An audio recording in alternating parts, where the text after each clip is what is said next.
Meu nome é Elaine Kulcheski, eu tenho 43 anos, sou filha do Ercílio Kulcheski e de Áurea da Conceição Furtado Kulcheski. Eu tenho duas fases na minha vida, uma até os 11 e uma depois dos 11. Vou contar um pouco da minha infância. Então eu morava lá na Vila Nossa Senhora da Luz, é uma vila muito humilde, a gente brincava na rua, estudávamos em escola pública, a vida toda.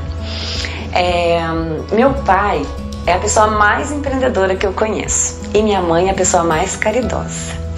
Eles eram muito conhecidos lá na comunidade. Meu pai fundou um centro espírita, do qual eu dou palestras até hoje, dou evangelização para as crianças, coordeno grupos de estudo e frequento assiduamente. Eu sempre fui muito apegada aos meus pais. Como eu sou a filha caçula, então eu dormia no meio, eu brincava com meu pezinho encostado no meu pai, sempre viajei junto, ia nos tios, nos avós, sempre junto com eles.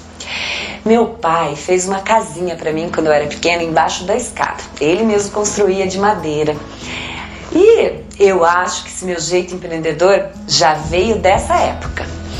Você acredita que de vez em quando a minha casinha era uma biblioteca? Daqui a pouco ela era uma oficina mecânica, depois ela era uma escolinha, depois voltava a ser casinha.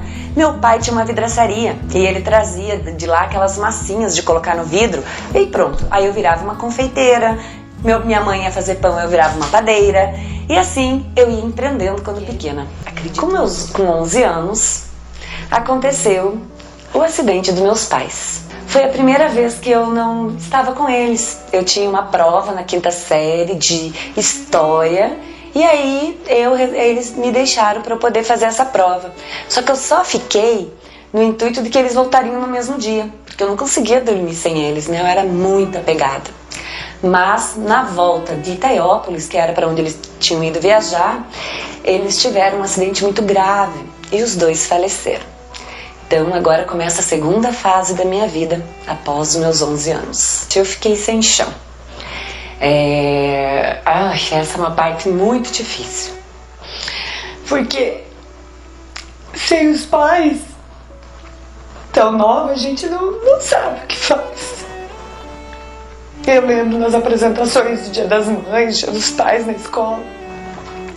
Naquele momento em que falavam assim, agora desça ou entregue uma florzinha para os seus pais que estão aqui. E eu lembro da cena, eu andando naquelas ruas lá do bairro, da Vila Nossa Senhora da Luz, de cabeça baixa, e voltando com a florzinha na mão. Fácil não foi.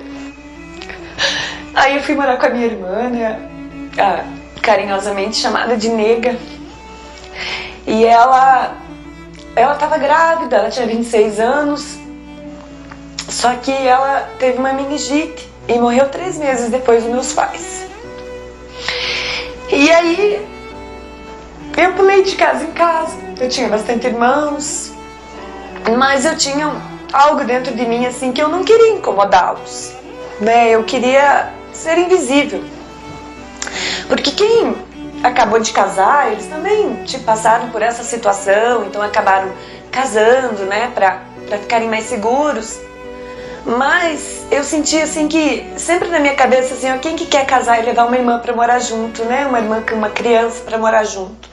Então eu me fazia invisível. Eu chegava tarde em casa, eu ficava a maior parte do tempo na rua pra poder não atrapalhá-los, não atrapalhar o dia a dia deles, assim. Então, foi assim que eu cresci, mas eu aprendi demais. Eu aprendi muito. Não foi pouco não, com tudo isso. Eu gostaria de agradecer aos meus irmãos, que não deve ter sido fácil para eles também, tão novos, casando logo em seguida, né? E ter uma irmã menor para cuidar, para se responsabilizar. Então eu gostaria de agradecer a eles por terem cuidado de mim quando pequena, que foi um desafio para todos nós. Bom, agora eu vou contar para vocês o porquê que eu falei o nome dos meus pais completo no início. Porque eles eram tão conhecidos na comunidade que viraram nome de rua. Então tem uma rua com o nome do meu pai, a transversal com o nome da minha mãe. E eles eram, assim, pessoas de muito valor para todo mundo lá. Eles fundaram o Centro Espírita, né? E essa é a minha maior herança, né? O Centro Espírita, assim, esse conhecimento, essa fé na vida após a morte foi meu grande consolador nessa fase que não foi nada fácil. Mas eu comecei a trabalhar com 13 anos, estudar não foi fácil, porque eu sempre estudei em escola pública. Como que eu ia fazer um vestibular? Como que eu não estava preparada? Então eu troquei o meu cursinho por monitoria, eu ajudava a apagar o quadro, a fechar as janelas, né, cuidava da sala, naquela época passava slides, tudo isso em troca de estudar. Quando eu fui para a faculdade, eu trabalhava em projeto de iniciação científica, eu fiz financiamento estudantil, e eu trabalhava o dia inteiro e estudava à noite. Mas eu consegui. Eu estudei, eu fiz 2 faculdades, 2 pós-graduações, com muita dificuldade, assim, de conciliar trabalho, porque eu comecei como menor aprendiz, estagiária, assistente, analista, e até mesmo antes de me formar eu já era gerente. Trabalhei em grandes empresas e até hoje eu sou reconhecida pelos meus ex-chefes. Até hoje eu mantenho contato com eles e eles me elogiam muito. E eu gosto de ser a profissional, a pessoa que eu me tornei. Eu me formei, a minha especialidade é em marketing. Porém, depois que eu fui mãe, tudo mudou.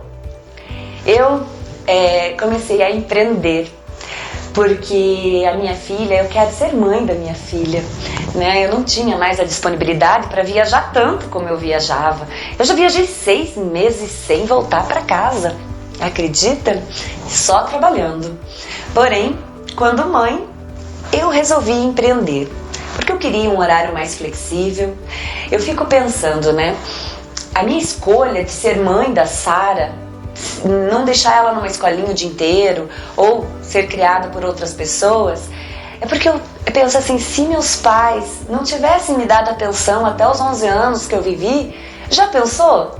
Porque eu aprendi tanto com eles nesses 11 anos que nós convivemos, e eu quero que a Sara aprenda. Eu quero ter convivência com a minha filha. Eu já morei em diversas cidades trabalhando. Morei em Maringá, morei em Londrina, morei no Rio de Janeiro, em Cabo Frio, e fiz muitos amigos em muitas dessas cidades.